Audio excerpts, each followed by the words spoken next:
Olá, sejam todos bem-vindos ao nosso canal Elisete na Janela da Alma. Hoje estaremos dando continuidade ao nosso audiobook do Evangelho segundo o Espiritismo de Allan Kardec, na tradução de Guilherme Ribeiro, no capítulo 7, Bem-aventurados os pobres de espíritos. Se você é simpatizante com o nosso conteúdo, nos ajude a divulgá-lo para que mais pessoas possam ter acesso a ele. Inscreva-se no nosso canal, curta e compartilhe. Muito obrigada. Iniciando. Capítulo 7. Bem-aventurados os pobres de espíritos. O que se deve entender por pobres de espíritos? Aquele que se eleva será rebaixado. Mistérios ocultos aos doutos e aos prudentes, instruções dos espíritos, o orgulho e a humildade, missão do homem inteligente na terra. O que se deve entender por pobres de espírito? Item 1. Bem-aventurados os pobres de espírito, porque deles é o reino dos céus. São Mateus capítulo, versículo 3. Item 2. A incredulidade zombou dessa máxima. Bem-aventurados os pobres de espíritos, como tem zombado de muitas outras coisas que não compreendem. Por pobres de espíritos, Jesus não entende os baldos da inteligência, mas os humildes, tanto que diz ser para estes o reino dos céus e não para os orgulhosos. Os homens de saber e de espírito, no entender do mundo, formam geralmente tão alto conceito de si próprios e da sua superioridade, que consideram as coisas divinas como indignas de lhe merecer atenção. Concentrando sobre si mesmos seus olhares, eles não os podem elevar até Deus. Essa tendência de se acreditarem superiores a tudo, muito a miúde, os leva a negar aquilo que, estando-lhes acima, os depreciaria, a negar até mesmo a divindade.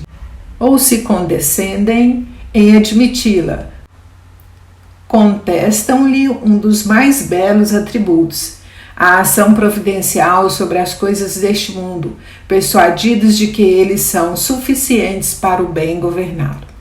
Tomando a inteligência que possuem para a medida da inteligência universal e julgando-se aptos a tudo compreender, não podem crer na possibilidade do que não compreendem. Consideram sem apelação as sentenças que proferem. Se recusam a admitir um mundo invisível e uma potência extra-humana, não é que isso lhe seja fora do alcance, é que o orgulho se lhe revolta à ideia de uma coisa acima, do qual não possam colocar-se, e que o faria descer do pedestal onde se contemplam. Daí o só terem sorrisos de mofa para tudo que não pertence ao mundo visível e tangível. Eles se atribuem espírito e saber em tão grande cópia que não podem crer em coisas, segundo pensam, boas apenas para gente simples, tendo por pobres de espíritos os que tomam a sério. Entretanto, digam o que disserem, forçoso se lhes será entrar como os outros nesse mundo invisível de que escarnecem. Irá que os olhos se lhes abrirão e eles reconhecerão o erro em que caíram. Deus, porém, que é justo, não pode receber da mesma forma aquele que lhe desconheceu a majestade e outro que humildemente se lhe submeteu às leis, nem os aquinhoar em partes iguais. Dizendo que o reino dos céus é dos simples, quis Jesus significar que a ninguém é concedida a entrada nesse reino sem a simplicidade de coração e humildade de espírito, que o ignorante possuidor dessas qualidades será proferido ao sábio que mais crê em si do que em Deus. Em todas as circunstâncias, Jesus pôs a humildade na categoria das virtudes que aproximam de Deus e o orgulho entre os vícios que dele afastam a criatura. E isso por uma razão muito natural, há de ser a humildade um ato de submissão a Deus, ao passo que o orgulho é revolta contra ele. Mais vale, pois, que o homem, para a felicidade do seu futuro, seja pobre em espírito, conforme o entende o mundo, e rico em qualidades morais. Aqueles que se eleva será rebaixado. Item 3. Por esta ocasião, os discípulos se aproximaram de Jesus e lhe perguntaram: quem é o maior no reino dos céus? Jesus, chamando a si um menino, o colocou no meio deles e respondeu: digo-vos em verdade, que se não vos converterdes e tornardes quais crianças, não entrareis no reino dos céus. Aquele, portanto, que se humilhar e se tornar pequeno como esta criança, será o maior no reino dos céus. E aquele que recebe em meu nome uma criança, tal como acabo de dizer, é a mim mesmo que recebe. Abre parênteses, São Mateus, capítulo 18, versículo de 1 a 5. Item 4. Então a mãe dos filhos de Zebedeu se aproximou dele com seus 2 filhos e o adorou, dando a entender que ele queria pedir alguma coisa. Disse-lhe ele: que queres? Manda, disse ela, que estes meus 2 filhos tenham assento no teu reino, um à sua direita e o outro à sua esquerda. Mas Jesus respondeu: não sabes o que pedes. Podeis vós ambos beber o cálice que eu vou beber? Eles responderam: podemos. Jesus lhes replicou: é certo que bebereis o cálice que eu beber, mas, pelo que respeita a vós sentardes à minha direita ou à minha esquerda, não me cabe a mim. Vou-lo conceder. Isso será para aqueles a quem meu Pai o tem preparado. Ouvindo isso, os 10 outros apóstolos se encheram de indignação contra os 2 irmãos. Jesus, chamando-os para perto de si, lhes disse: sabeis que os príncipes das nações as dominam e que os grandes os tratam com império. Assim não deve ser entre vós. Ao contrário, aquele que quiser tornar-se o maior será vosso servo, e aquele que quiser ser o primeiro entre vós seja vosso escravo. Do mesmo modo que o Filho do Homem não veio para ser servido, mas para servir e dar a vida pela redenção de muitos. Abre parêntese. São Mateus, capítulo 20, versículo de 20 a 28. Item 5. Jesus entrou em dia de sábado na casa de um dos principais fariseus para ir fazer a sua refeição. Os que lá estavam observaram.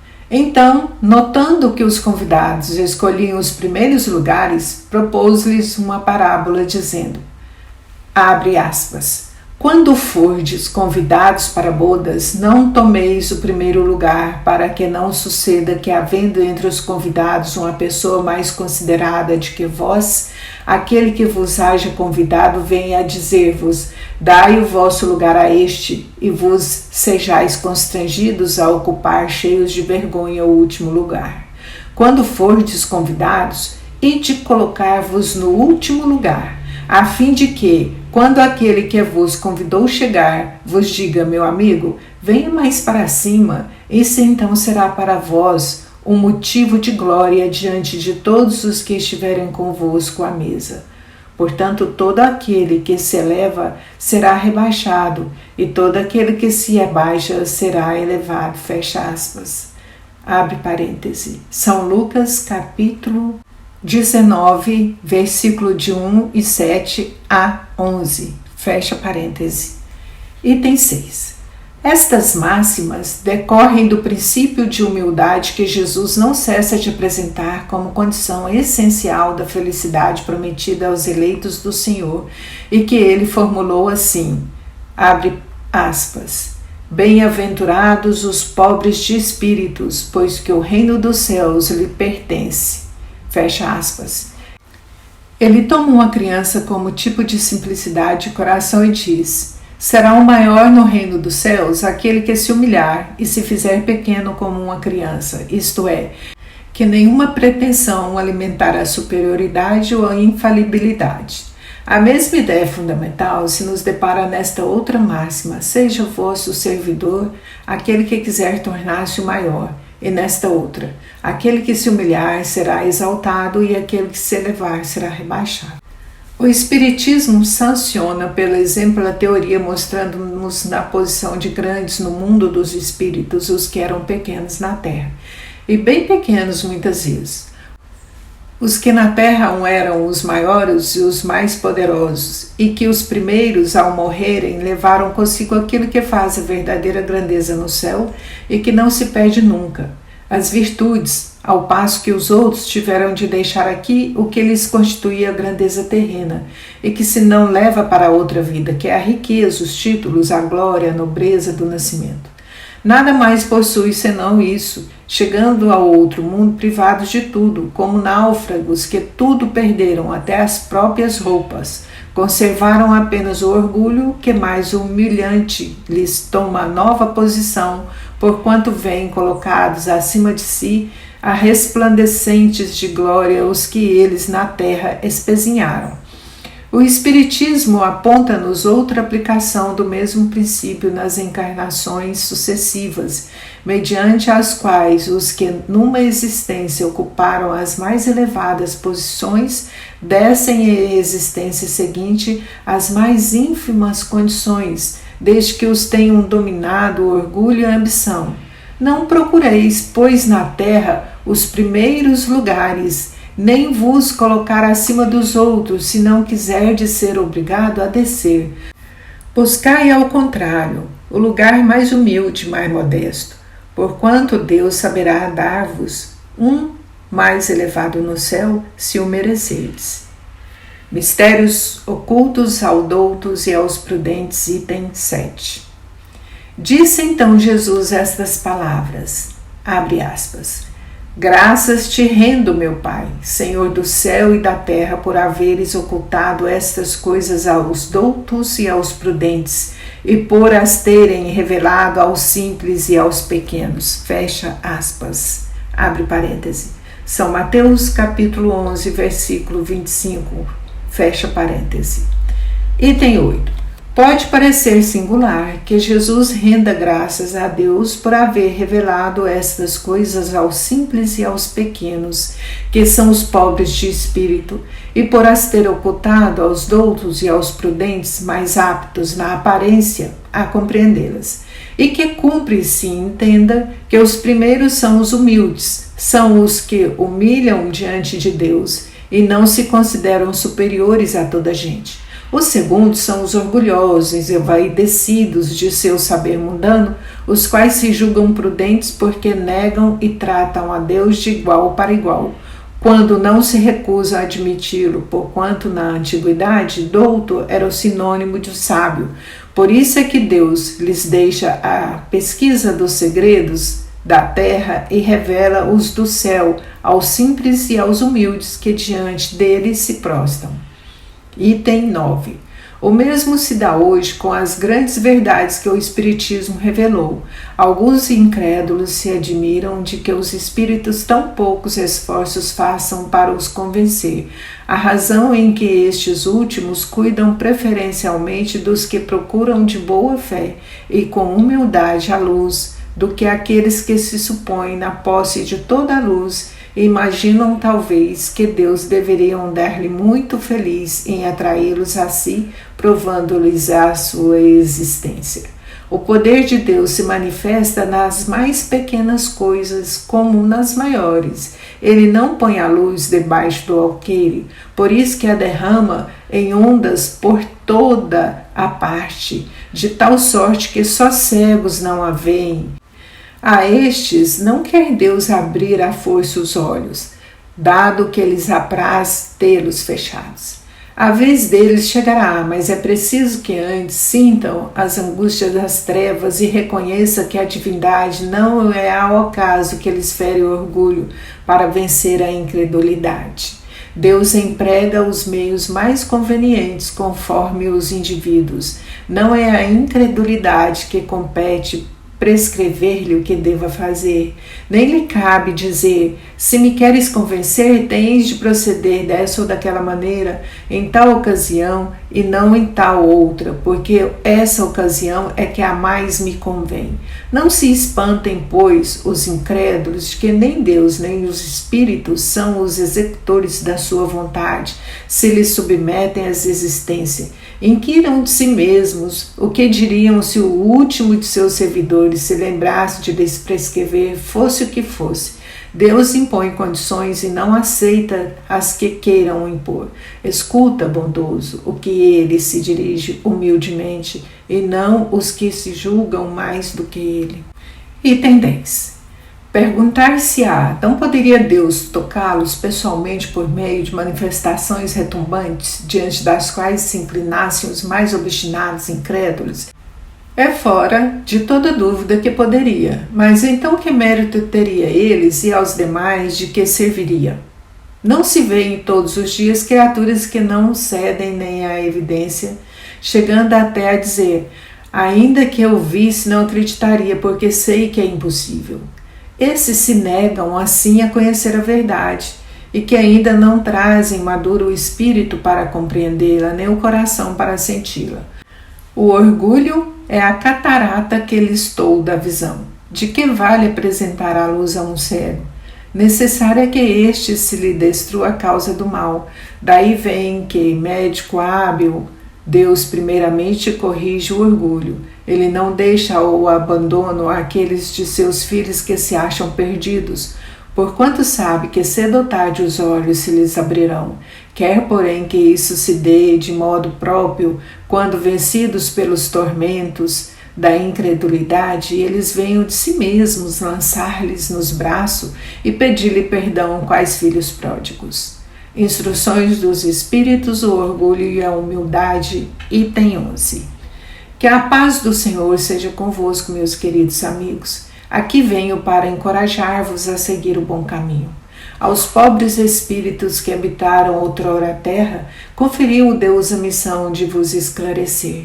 Bendito seja Ele, pela graça que nos concede, a de podermos auxiliar o vosso aperfeiçoamento.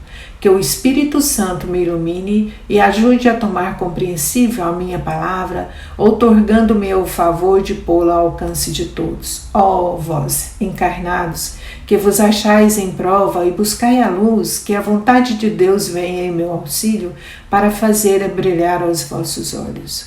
A humildade é virtude muito esquecida entre vós. Bem poucos seguidos são os exemplos que delas se vos tem dado. Entretanto, sem humildade, podeis ser caridosos com o vosso próximo? Oh, não! Pois que este sentimento revela os homens, dizendo-lhe que todos são irmãos, que se devem auxiliar mutuamente e os induz ao bem. Sem a humildade, apenas vos adornai de virtudes que não possuis, como se trouxesseis um vestuário para ocultar as deformidades do vosso corpo. Lembrai-vos daquele que vos salvou. Lembrai-vos da sua humildade tão grande que o fez colocá-lo acima de todos os profetas.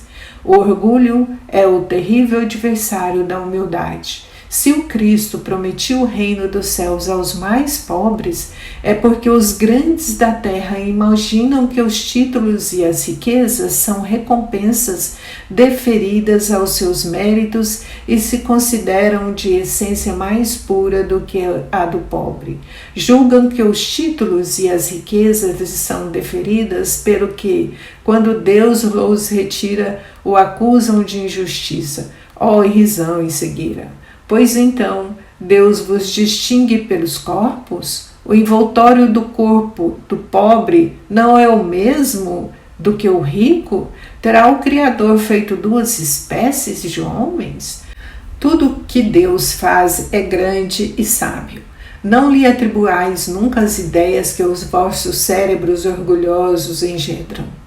Ó rico, enquanto dormes sob dourados tetos, ao abrigo do frio, ignoras que jazem sobre a palha milhares de irmãos teus, que valem tanto quanto tu? Não é o teu igual o infeliz que passa fome? Ao ouvires isso, bem o sei, revolta-se o teu orgulho, concordarás em dar-lhe uma esmola, mas em lhe apertar fraternalmente a mão nunca, pois que dirás? Eu, de sangue nobre, grande da terra, igual a este miserável coberto de andrajos? Vã utopia de pseudo-filósofos, se fôssemos iguais, por que o teria Deus colocado tão baixo e a mim tão alto? E exato que as vossas festes não se assemelham, mas despi-vos ambos, que diferença haverá entre vós? a nobreza do sangue dirás. A química, porém, ainda nenhuma diferença descobriu entre o sangue de um grão-senhor e de um plebeu, entre o do senhor e do escravo.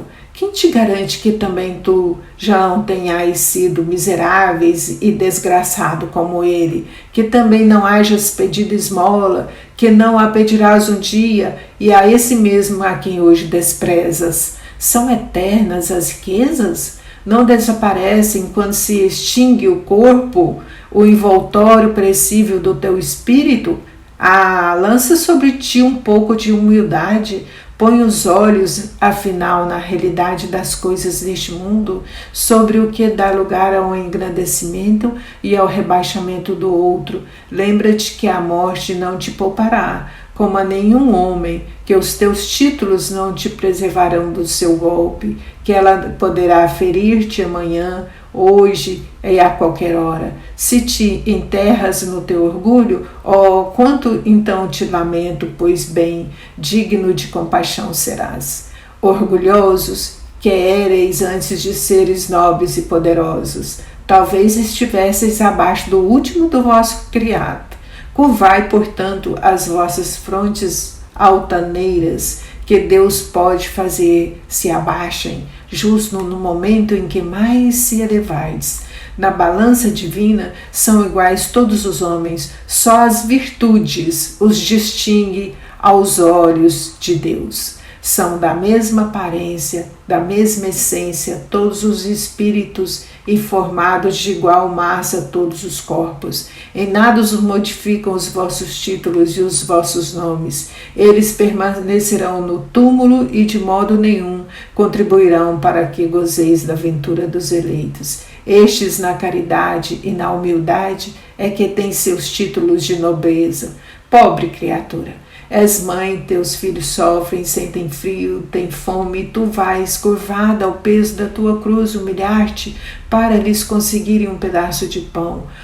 Inclino-me diante de ti, quão nobre e santa és, e quão grande aos meus olhos. Espera e ora, a felicidade ainda não é deste mundo.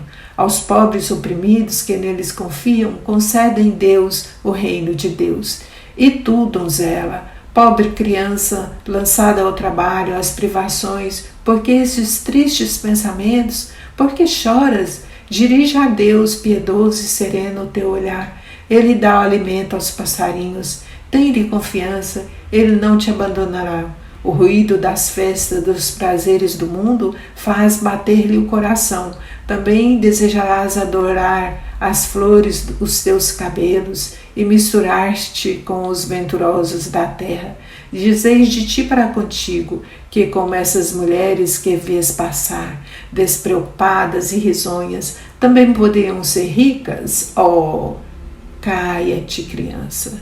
Se soubesse quantas lágrimas e dores inomináveis se ocultam sobre esses vestidos recamados, quantos soluços são abafados pelos sons dessa orquestra rumorosa, preferireis o teu humilde retiro e a tua pobreza.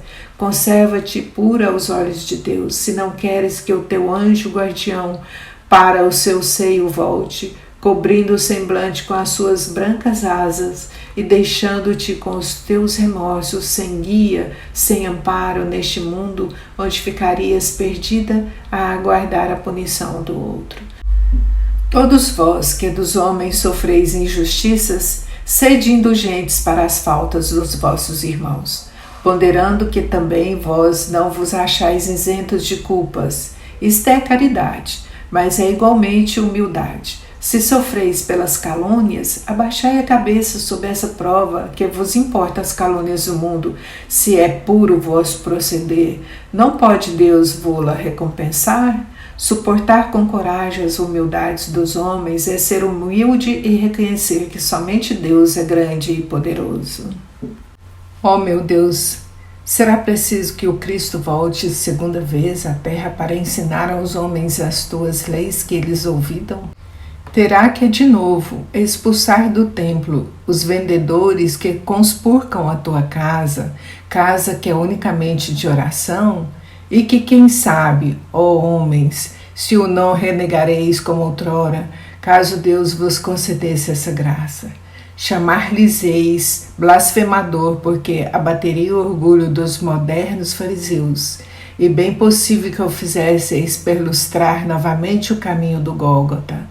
Quando Moisés subiu ao monte Sinai para receber os mandamentos de Deus, o povo de Israel, entregue a si mesmo, abandonou o Deus verdadeiro. Homens e mulheres deram o ouro e as joias que possuíam para que se construísse um ídolo que entraram a adorar. Vós outros, homens civilizados, os imitais. O Cristo vos legou a sua doutrina, deu-vos os exemplos de todas as virtudes e tudo abandonastes, exemplos e preceitos. Concorrendo para isso com as vossas paixões, fizeste um Deus ao vosso jeito, segundo uns, e terríveis e sanguinários segundo outros, aliado dos interesses do mundo. O Deus que fabricastes é ainda o bezerro de ouro que cada um adapta a seus gostos e suas ideias. Despertai, meus irmãos, meus amigos, que a voz dos Espíritos ecoe nos vossos corações. Sede generosos e caridosos, sem ostentação, isto é, fazer o bem com humildade, que cada um proceda pouco a pouco à demolição dos altares que todos ergueram ao orgulho numa palavra. Sede verdadeiros cristãos e tereis o reino da verdade. Não continueis a duvidar da bondade de Deus, quando dela vos dá ele tantas provas. Vim preparar os caminhos para as profecias que se cumpram, quando o Senhor vos der uma manifestação mais retumbante da sua clemência, que o enviado celeste a vos encontre formando uma grande família, que os vossos corações mansos e humildes sejam dignos de ouvir a palavra divina que ele vos vem trazer. Que ao eleito somente se deparem em seus caminhos as palmas que aí tenhais deposto, volvendo ao bem a caridade e a fraternidade. Então o vosso mundo se tornará um paraíso terrestre, mas permaneceis insensíveis à voz dos Espíritos enviados para depurar e renovar a vossa sociedade civilizada, rica de ciências, mas no entanto tão pobre de bons sentimentos. Então não nos restará senão chorar e gemer pela vossa sorte, mas não, assim não será. Voltai para Deus, vosso Pai, e todos nós que houvermos contribuído para o cumprimento da sua vontade, entoaremos o cântico de ação de graças, agradecendo-lhe a inesgotável bondade e glorificando-o por todos os séculos dos séculos. Assim seja. Lacordaire, Constantina, 1863. Item 12. Homens, por que vos queixais das calamidades que vós mesmos amontoastes sobre as vossas cabeças? Desprezastes a santa e divina moral do Cristo? Não vos espanteis, pois, de que a taça da iniquidade haja transbordado de todos os lados.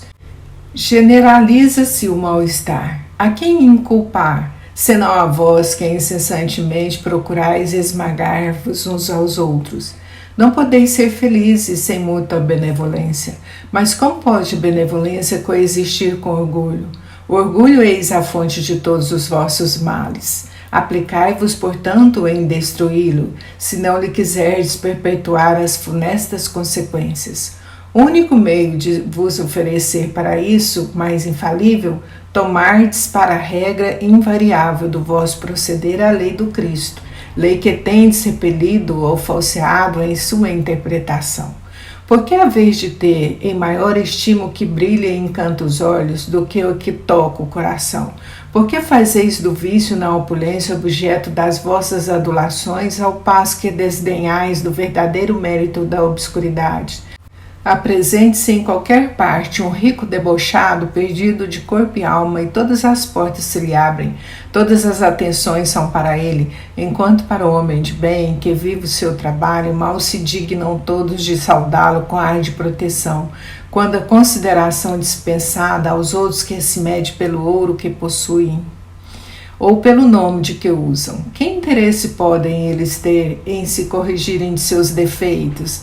Dar-se-ia o inverso, se a opinião geral fustigasse o vício dourado, tanto quanto o vício em andrajos. Mas o orgulho se mostra indulgente para com tudo o que o lisonjeia. Século de cupidez e de dinheiro, dizeis. Sem dúvida, mas por que deixastes que as necessidades materiais sobrepuxassem o bom senso e a razão? Porque há de cada um querer elevar-se acima de seu irmão. Desse fato sofre hoje a sociedade as consequências. Não esqueçais que tal estado de coisas é sempre sinal certo de decadência moral quando o orgulho chega ao extremo. Tem-se um indício de queda próxima. Porquanto Deus nunca deixa de castigar os soberbos, se por vezes consente que eles subam, é para lhes dar tempo à reflexão e que se emendem, sob os golpes de que, quando em quando, lhe desferem no orgulho para os advertir. Mas em lugar de se humilharem, eles se revoltam. Então, cheia à medida, Deus os abate completamente e tanto mais horrível lhes é a queda, quanto mais alto haja subido. Pobre raça humana, cujo egoísmo corrompeu todas as sendas, toma novamente coragem, apesar de tudo. Em sua misericórdia infinita, Deus te envia poderoso remédio para os teus males, um inesperado socorro à tua miséria. Abre os olhos à luz. Aqui estão as almas dos que já não vivem na terra e que se veem chamar ao cumprimento dos deveres reais. Eles te dirão com a autoridade da experiência quanto às vaidades e as grandezas da vossa passageira existência são mesquinhas a par da eternidade. Dir-te-ão que lá o maior é aquele que haja sido mais humilde entre os pequenos deste mundo, que aquele que mais amou os seus irmãos será também o mais amado no céu, que os poderosos da terra se abusaram de sua autoridade. Ver-se-ão reduzidos a obedecer aos seus servos, que finalmente a humildade e a caridade, irmãs que andam sempre de mãos dadas, são os meios mais eficazes de se obter graça diante do Eterno. Adolf, bispo de Argel, Marmande, 1862. Missão do homem inteligente na terra, item 13. Não vos ensoberbais do que sabeis, porquanto esse saber tem limites muito estreitos no mundo em que habitais. Suponhamos sejais sumidades de inteligência nesse planeta. Nenhum direito tendes de envaidecer-vos. Se Deus em seus desígnios vos fez nascer no meio onde pudesses desenvolver a vossa inteligência, é que quer que a utilizeis para o bem de todos.